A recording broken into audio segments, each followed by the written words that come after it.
right, can everyone see my screen? Okay, perfect. So thank you to Dr. Winterbottom and Dr. Babin for that kind introduction. So I see lots of familiar faces from yesterday. If you attended the workshop yesterday, you got a sort of more expansive, I guess, presentation of this new project that I'm working on desalination technology. I've tried to sort of slightly change up some of the content and the framing for this presentation, but I do apologize if there is some overlap for those of you who were here for both presentations. I want to just sort of start with a map of the Arabian Peninsula to sort of give us some a little bit of perspective on some issues that I'm working through that are both, they're sort of simultaneously Middle Eastern historiography questions and Indian Ocean questions, right? So I'd like to really sort of start with a few notes about blind spots in Middle Eastern studies and ask a couple of questions. Really, how have contemporary and historical efforts to contain and harness water shaped our understanding of the Middle East as a region? So the first remark that I would make is I'd like to partially frame my intervention by pointing out that Middle Eastern studies continues to primarily revolve around a kind of Mediterranean core, stretching from Egypt and the Levant to the former core of the Ottoman Empire in Anatolia, present-day Turkey. On the other hand, the Arabian Peninsula is often viewed as an almost separate region, only included and only begrudgingly at times when the discussion turns to oil. Oftentimes when you look at a Middle Eastern studies textbook, a sort of standard survey text, you won't find the Arabian Peninsula except when you turn to topics like Wahhabism, right, or the discovery of oil from the 1930s onward. Otherwise, this is a sort of unimportant backwater, which in today's world is quite out of step with the geopolitical power and economic weight of states like the United Arab Emirates and Saudi Arabia. The other remark that I would make from the beginning is in terms of environmental history of the region and water. Again, the Arabian Peninsula lags behind. In recent years, we've seen some really wonderful work done on dams and diversion projects and a wide variety of riverine topics related to the Nile and Egypt, the Tigris and Euphrates basin, connecting Turkey, Iraq, and Syria, and so forth. However, we have seen very little attention to water systems and infrastructures in the Arabian Peninsula. I think this is quite curious because the changes to the peninsula's water systems and needs have been so dramatic. This is really a topic that I think is ripe for consideration.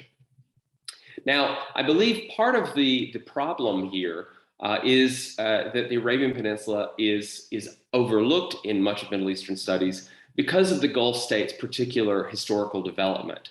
The states that we think of as the Gulf Cooperation Council, Qatar, Bahrain, Kuwait, UAE, Oman, Saudi Arabia, all of these oil-rich states, really they don't have a sort of deep connection to the rest of the Middle East in terms of its political development, right? So the Ottoman Empire is sort of the core of what we think of as Middle Eastern studies, but all of these Arabian Peninsula states, and including Yemen as well, really are sort of appendages of the British Raj in the Indian Ocean.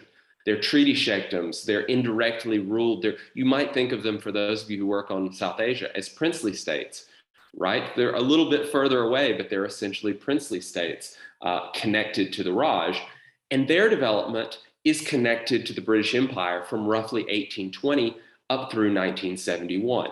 So they have a very different kind of trajectory. And I think that this is important for understanding the development of water infrastructures in the peninsula as first an outcome of infrastructures of coal and steam designed to service Britain's Indian Ocean Empire, even before the arrival of the sort of massive oil wealth of the 20th century that tends to define these states in our minds today.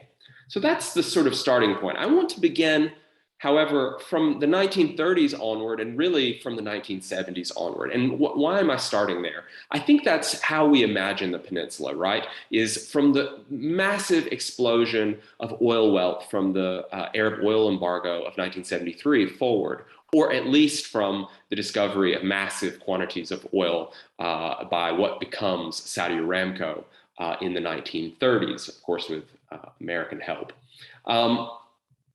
I think it's an undisputed, really a kind of truism that the story of the 20th century Arabian Peninsula is synonymous with the story of oil. The discovery of oil in Saudi Arabia, Kuwait, and the Gulf states transforms these societies, their economies, the entire region, particularly after the 1973 oil crisis. Exploding oil prices launched what we might consider one of the world's most spectacular transfers of wealth in human history.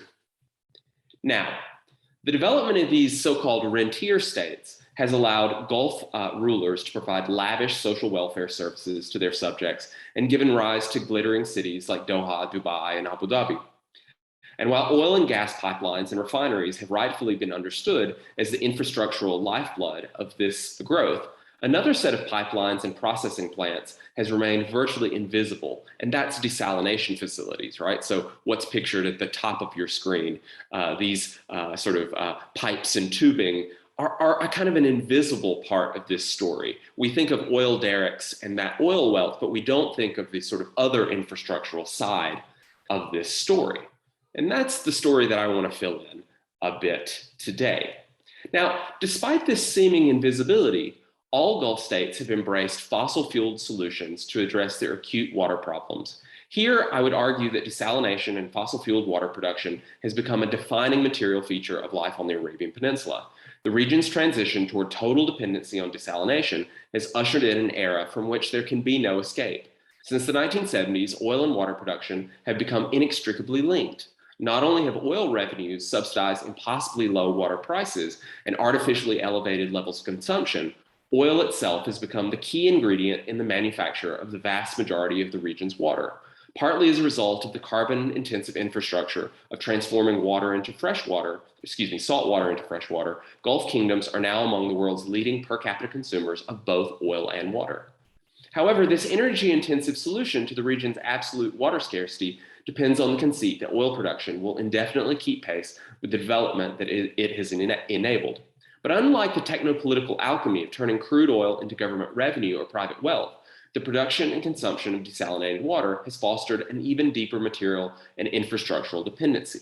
So here I want to spotlight Abdurrahman Munif's petrofiction novel, Cities of Salt. This novel is a kind of satire. He's a former oil engineer turned novelist, a novelist who becomes persona non grata in Saudi Arabia for his stinging satire of the sort of development of oil states.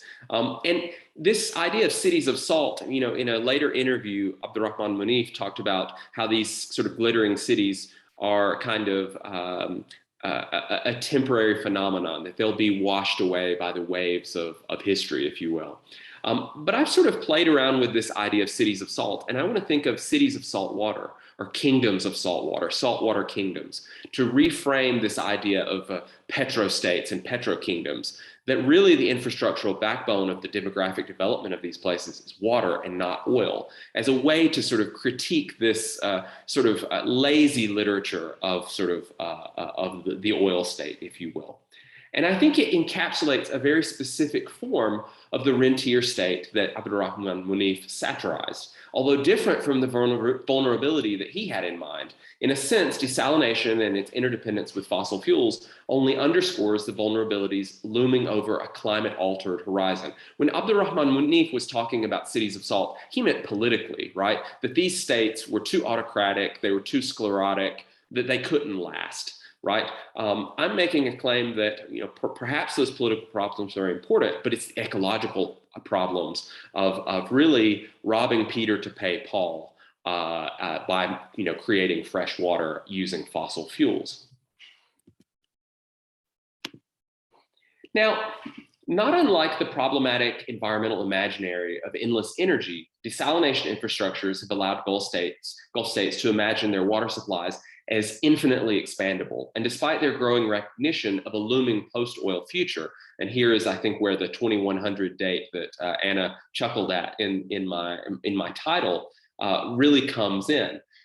Through the free flow of subsidized water, Gulf monarchies continue to reassure their subjects that carbon-centric lifestyles will endure for the foreseeable future. Indeed, both in the Gulf and more globally, desalination is often positioned as a quote-unquote green solution to climate change. despite its symbiotic relationship with fossil fuels, whether it be natural gas or petroleum. In the Gulf, this raises the question of an impending collision between lowered fossil fuel demand globally and the region's continued dependence on fossil fuels to both power and fund its water systems.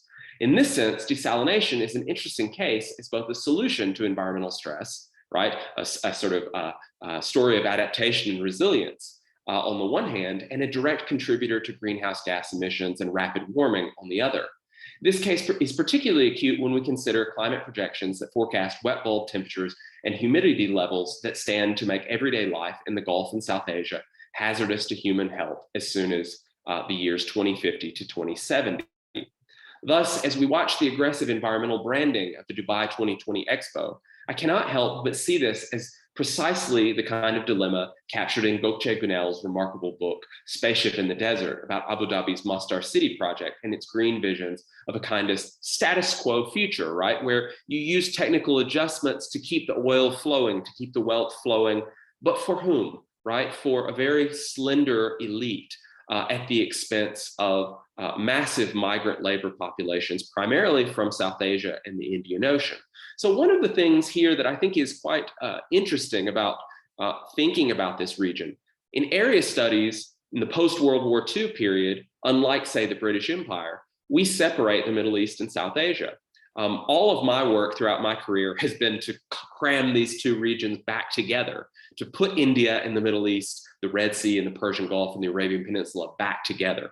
And climate change is doing that for us. If we look at a wet bulb projection map, we see that two of the most sort of terribly affected regions as we move further into the 21st century will be South Asia, India, Pakistan, Bangladesh, the rest of the Indian Ocean, and in particular, the Persian Gulf, right? So we have a situation where a fossil fueled region is dependent on migrant labor from the other, most drastically affected climate change region. So I think that that's an interesting way for us to think about the entangled nature of their histories politically through migration, but also through climate and infrastructure today.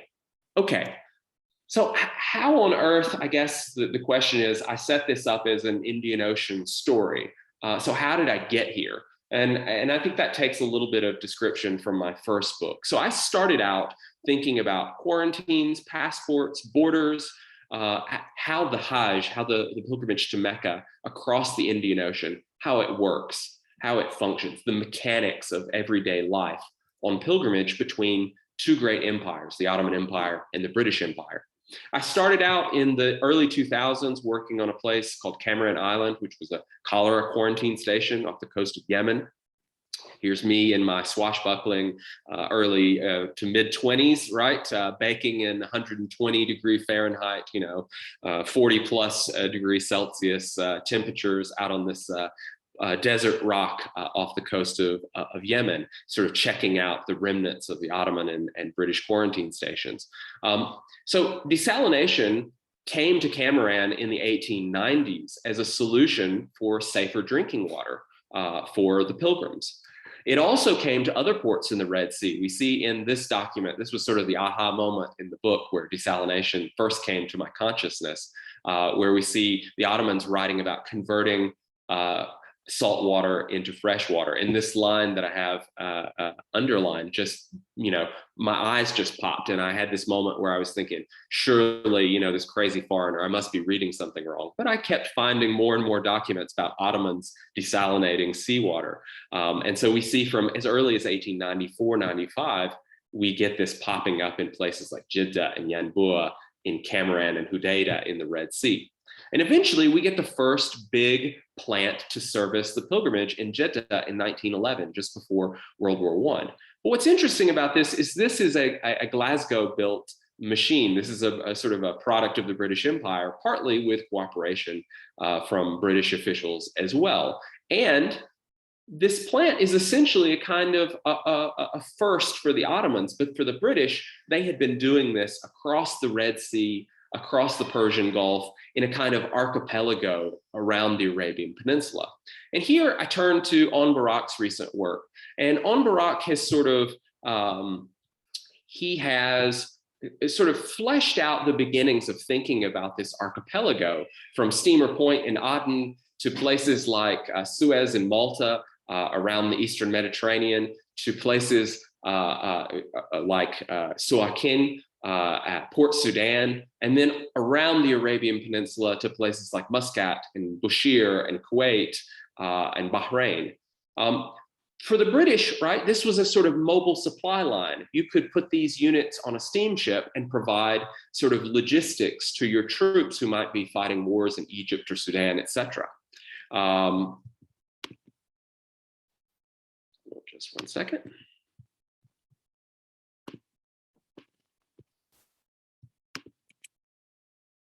And of course, this transition, right, stretched out from the mid-19th century all the way up into the 20th century, really into the 50s and 60s. We see British interests, oil interests, Anglo-Persian Oil Company, which eventually becomes BP, building these kinds of units in Kuwait, starting from World War I, but especially from the 1950s onward. We see the same process happening in Abu Dhabi in the early 1960s. Here we have Sheikh Shakabut getting the first desalination machine to an Abu Dhabi coast of just 5,000 people in the 1950s and 60s, not quite the 1.5 million sort of gleaming city that we think of today.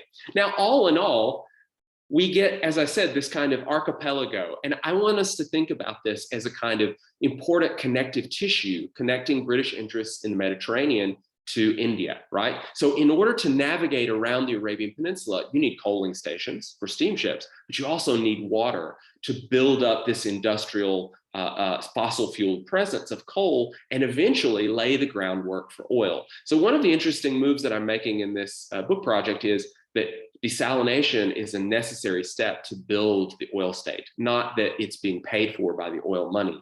It's laying the groundwork. You can't have that demographic and labor explosion without fresh drinking water. And that process had already been underway, right, from the mid-19th century forward. So we see around the peninsula in red, I've marked some notable sites for British installed desalination systems in red, and in green, Ottoman installed, although still British imported technology. And so we can kind of think of this as a kind of trans-regional inter-imperial infrastructure project to build the peninsula that we see today, right? So it doesn't all start with oil. I think that's really an important point. But of course, now what this is flowered into is an Arabian Peninsula totally defined by its absolute dependence on fossil fueled man-made water from saltwater. And we see a map of now the proliferation of dozens and dozens of these very, very large plants in a place like Saudi Arabia and their Saline Water Conversion Corporation. And we could certainly show similar maps for all of the countries in the region, right? Now, this brings us all the way up through into the 20th century. And by the 1960s and 70s, we start to see also American interests, right? So the State Department, the American Office of Saline Water also contributing to this storyline as well. But I think it's the important part here is that the groundwork for this infrastructure was laid for a world of coal and steam, the world of the British Raj, not for a sort of American Cold War alliance with oil states. Certainly it flourishes and blossoms from the 70s forward, but we're sort of missing that longer tail of this history, right? So what I'm trying to do here, and I understand Anna's chuckle at my dates, but I'm trying to be ambitious and think of this 1800 to 2100 as the story of Anthropocene Arabia, as the journey from traditional water infrastructures to a world wholly created by fossil fuels, right? And a sort of a looming, not just climate adaptation and resilience. And it is a remarkable success story for the growth of this incredibly wealthy part of the world, but it also is an embedded risk that carries its own downfall in a sort of climate altered future that looms just over the horizon. So I think I'll stop there and hand things back over. Thank you again for coming out to listen. And I do apologize for those of you who heard me speak about similar things in greater depth yesterday. So thank you.